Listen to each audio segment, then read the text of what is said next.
Hello दोस्तों, यह है बीएड फर्स्ट ईयर का फर्स्ट पेपर शिक्षा में दार्शनिक एवं सामाजिक परिदृश्य।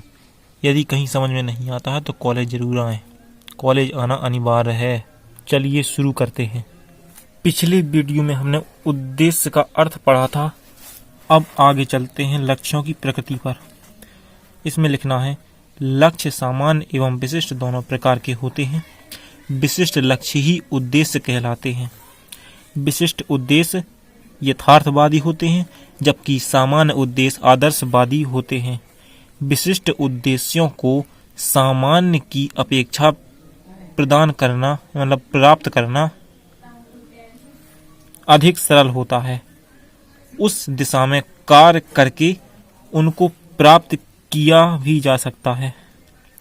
विशिष्ट उद्देश्यों की प्राप्ति लक्ष्यों की प्राप्ति में सहायक होती है। विशिष्ट उद्देश्य विशिष्ट स्थितियों में उत्पन्न होते हैं। विशिष्ट समय में उस समय के आवश्यकता अनुसार विशिष्ट उद्देश्यों का निर्माण होता है। अगली हेडिंग है, लक्ष्य व उद्देश्य में अंतर। लक्ष्य समाज के स्तर पर निर्धारित होते हैं। जैसा समाज होगा उसी के अनुसार उसके लक्ष्य होंगे, जबकि उद्देश्यों का संबंध शिक्षण प्रक्रिया और कक्षा कक्ष से होता है।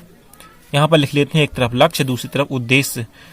सबसे पहले हम नंबर 1 लिखते हैं, लक्ष्य पर्याप्त व्यापक तथा मूल्यों के संदर्भ में होते हैं। इस तरफ लिखते हैं नंबर 1 उद्देश्य में, उद्देश्यों में इतनी व्यापकता नहीं होती है। लक्ष्य में लिखते हैं दूसरा नंबर, लक्ष्य दीर्घगामी तथा विस्तृत होते हैं। उद्देश्य में दूसरा नंबर लिखते हैं, उद्देश्य अल्पगामी तथा संकीर्ण होते हैं। नंबर 3 लक्ष्य में, लक्ष्य को प्राप्त करना असंभव व कठिन होता है। नंबर 3 उद्देश्य में, उद्देश्यों को निश्चित पाठ्यक्रम व शिक्षण द्वारा लघु अवधि में प्राप्त किया जा सकता है। नंबर 4 लक्ष्य में, लक्ष्यों के निर्धारण में केंद्रीय विचार संपूर्ण समाज का होता है।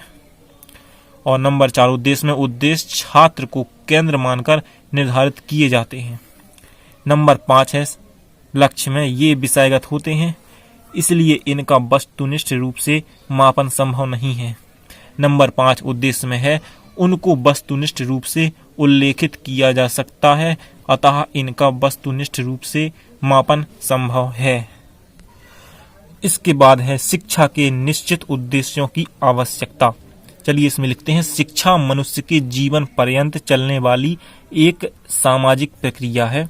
इसके द्वारा कोई समाज अपने सदस्यों को अपनी पूर्व संचित सभ्यता और संस्कृति से परिचित कराता है या करता है, और उसे इस योग्य बनाता है कि वे अपने सभ्यता और संस्कृति में निरंतर विकास कर सकें।